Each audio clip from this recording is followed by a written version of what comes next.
Nor Loch was a body of water below Edinburgh Castle in Scotland.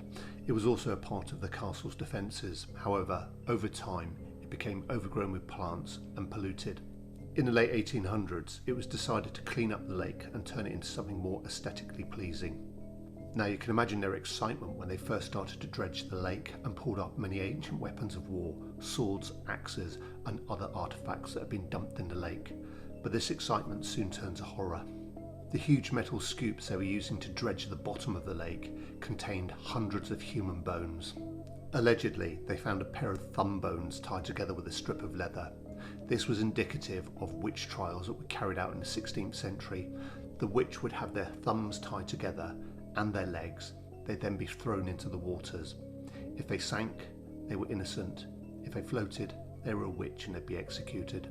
But here's the problem. When they sank, their bodies weren't recovered. They simply rotted at the bottom of the lake. And it gets worse. Some of the bones were clearly those of execution victims, the vertebrae of their neck having been severed by a sharp sword or axe. Interestingly, some of the bones showed no damage at all, and it wasn't until the 1990s the reason why was discovered.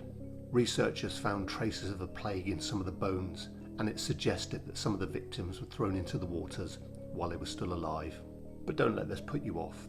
Edinburgh is a beautiful location, and Princess Street Gardens, which is where Nor Loch used to be, is a beautiful place and well worth a visit, even if the lake was once filled with dead people.